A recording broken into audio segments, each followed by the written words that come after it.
एक ऐसी लाश जिसका सर आज तक नहीं मिला।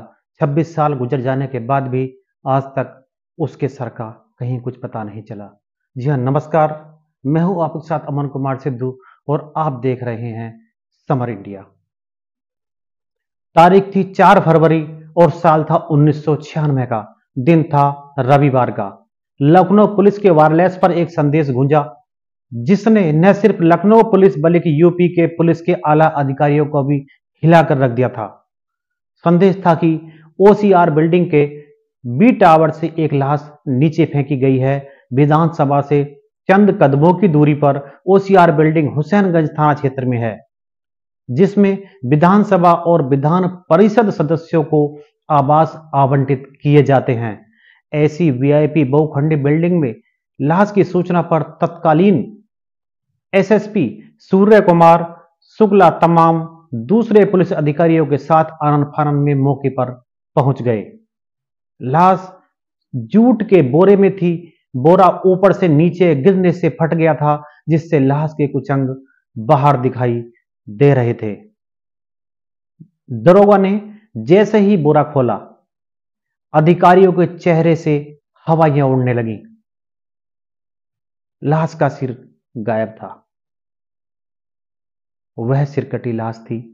करीब 1 घंटे की छानबीन के बाद पुलिस इस नतीजे पर पहुंची कि लाश 7वें तल की बालकनी से नीचे फेंकी गई थी। लाश पुरुष की थी, जिस पर पैंट और शर्ट थी। पुलिस को उसकी जेब से सिवाय एक रुमाल के कोई ऐसा साक्ष्य नहीं मिला जिससे कि लाश की पहचान हो सके।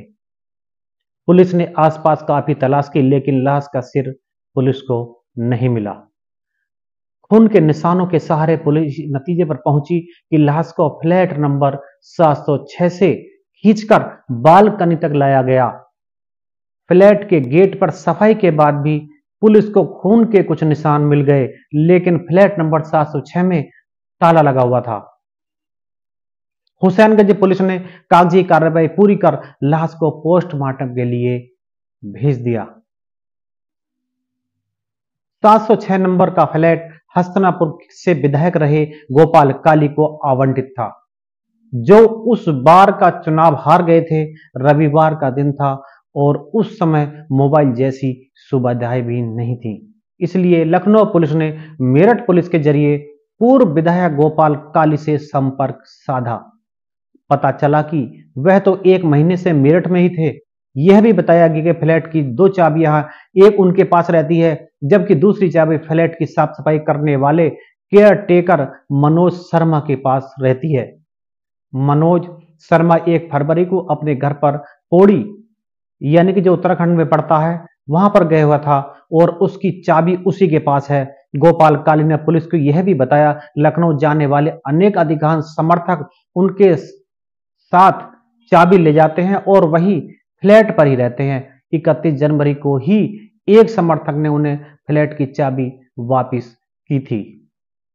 रिटायर आईपीएस राजेश पांडे बताते हैं कि फ्लैट की एक चाबी पौड़ी में और दूसरी पूर्व विधायक के पास होने की जानकारी पर पुलिस फ्लैट का ताला तोड़कर अंदर घुसती है।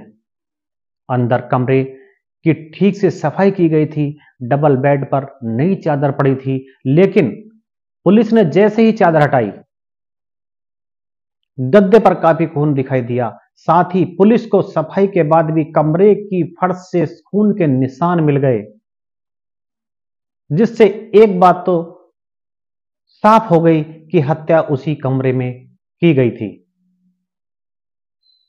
बाथरूम के वॉश बेसिन में मिले खून के निशानों ने एक बात की भी पुष्टि की थी कि यह खून साफ किया गया है। कमरे की तलाशी के दौरान पुलिस को वहां से भारी मात्रा में शराब की खाली बोतलें मिली। इसके साथ ही कुछ और भी आपत्तिजनक सामान पुलिस ने फ्लैट से बरामद किया।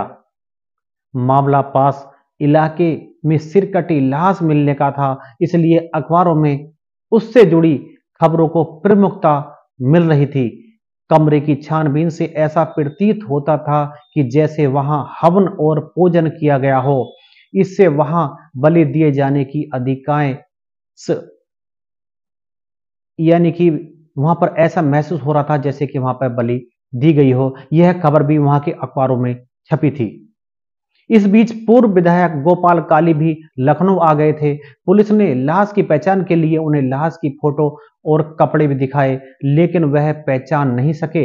हाँ, उन्होंने यह जरूर स्वीकार किया कि लाश की जेब से मिला रुमाल उनका है। इस तरह घटना के 5 दिन बीत गए और 5 दिन बाद भी पुलिस की तफ्तीश वहीं खड़ी थी जहां से शुरू हुई थी। छठे दिन यानी 10 फरवरी को लाश की पहचान के रूप में पुलिस को बड़ी सफलता मिली। लाश की शिनाख्त सरकारी कर्मचारी मदन पाल के रूप में हुई। गोपाल काली ने बताया कि मदन पाल सचिवालय में नौकरी करता था, साथ ही उनके क्षेत्र से जुड़े काम भी करता था। जब वह लखनऊ में नहीं होते थे तो वह काम के लिए अपने समर्थकों को मदन पाल के पास पत्र लिखकर भेज देते थे। फ्लैट पूर्व विधायक को हो चुके गोपाल काली के नाम आवंटित था। सो गोपाल काली पहले ही दिन से शक के दायरे में थे। उन पर शक उस समय और गहरा हो गया था जब लाश की जेब से बरामद रुमाल को उन्होंने अपना बताया था। गोपाल काली अभी जीवित हैं। उन्होंने बातचीत में बताया कि समाचार पत्रों के साथ पुलिस की शक की सुई लगातार उन पर और उनके एक विधायक मित्र पर, जो कि बाद में एक राज्य के मुख्यमंत्री और केंद्र में भी मंत्री रहे हैं, उस पर थी। रोज अखबारों में उन दोनों को लेकर खबरें छप रही थीं। आखिरकार उन लोगों ने तत्कालीन एसएसपी सूर्य कुमार शुक्ला से मुलाकात की और मामले में तेजी से जांच करने का अनुरोध किया। हत्या का कोई सुराग नहीं मिल रहा था और न ही लाश का सिर। ऊपर से लगातार पुलिस पर दबाव बढ़ रहा था।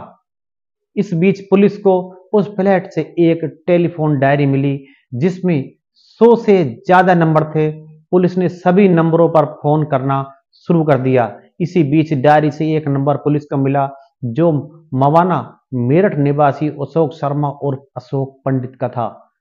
पुलिस को आसपास के लोगों से यह भी जानकारी मिली कि अशोक पंडित घटना के दिन ओसीआर में देखा गया था। इस जानकारी ने पुलिस की तफ्तीश को दिशा दे दी थी। पुलिस की एक टीम मवाना पहुंची और अशोक पंडित से पूछताछ शुरू कर दी। पहले तो उसने पुलिस को खूब भरमाया, लेकिन सख्ती करने पर टूट गया और स्वीकार किया कि उसी ने अपने साथी के साथ मदन पाल की हत्या की है। रिटायर आईपीएस राजेश पांडे के मुताबिक पुलिस अशोक पंडित को लखनऊ लाई। पूछताछ के दौरान उसने बताया कि वह 2 फरवरी को एक तबादले के सिलसिले में अपने दोस्त नौशाद के साथ लखनऊ आया था। मनोज शर्मा फ्लैट पर था नहीं तो उसने मदन पाल से संपर्क किया। मदन ने उसे रात में फ्लैट पर मिलने को कहा। चाबी न होने पर मदन ने कहा कि उसने चाबी बनवा रखी है, यानी कि एक डुप्लीकेट चाबी और उसने बनवा रखी है। रात में तीनों ने फ्लैट पे खूब शराब पी थी। इस दौरान अशोक शर्मा ने मदन पाल को दलाल कह दिया था, जिस पर मदन ने उसे थप्पड़ मार दिया। फिर क्या था, अशोक और नौशाद ने सब्जी काटने वाले चाकू से उस पर कई हमले किए जिससे उसकी मौत हो गई। यानी इस तरीके से सारी घटना का पर्दाफाश हुआ। हुसैनगंज बाजार से उन दोनों ने एक बड़ा चाकू और बोरा खरीदा। फ्लैट पर आकर मदन पाल का सिर धड़ से अलग किया और उसका धड़ बोरे में बांध दिया। सिर और चाकू बेड की चादर में बांधा और रात होने का इंतजार करने लगे। यह सब अशोक पंडित ने बताया।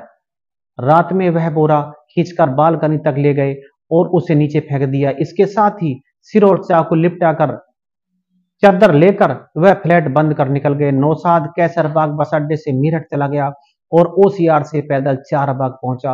रास्ते में चादर में बंधा सिर और चाकू उसने हैदर कैनाल में फेंक दिया। पुलिस ने हैदर कैनाल में सिर को काफी तलाशा, लेकिन उसको सर नहीं मिला। हाँ, चाकू जरूर मिल गया। पुलिस ने नौशाद को भी गिरफ्तार कर लिया और दोनों को हत्या के आरोप में जेल भेज दिया। मामला अभी तक अदालत में है, लेकिन मदन पाल का सिर पुलिस आज तक नहीं बरामद कर सकी। जी हाँ साथियों, इस घटना को सुनाने का तात्पर्य है कि अगर हम आपस में बातचीत कर रहे हैं, कोई भी बात ऐसी नहीं कहनी चाहिए जिससे कि हमें या हमारे किसी भी साथी को बुरी लगे। अगर बुरी भी लगती है तो आपस में इस तरह से मनमुटाव नहीं करना चाहिए कि छोटी छोटी बातों पर कि वह कोई बड़ा रूप धारण कर ले और जाने अनजाने में हमसे कोई ऐसी भूल हो जाए जिसका हमको जिंदगी भर पछताना पड़े। अगर आपको हमारी कहानी अच्छी लगी तो हमारे चैनल को लाइक शेयर करें और सब्सक्राइब कर दें ताकि आने वाली ऐसी कहानी हम आपको लेकर आए और सबसे पहले आप तक पहुंचे। नमस्कार।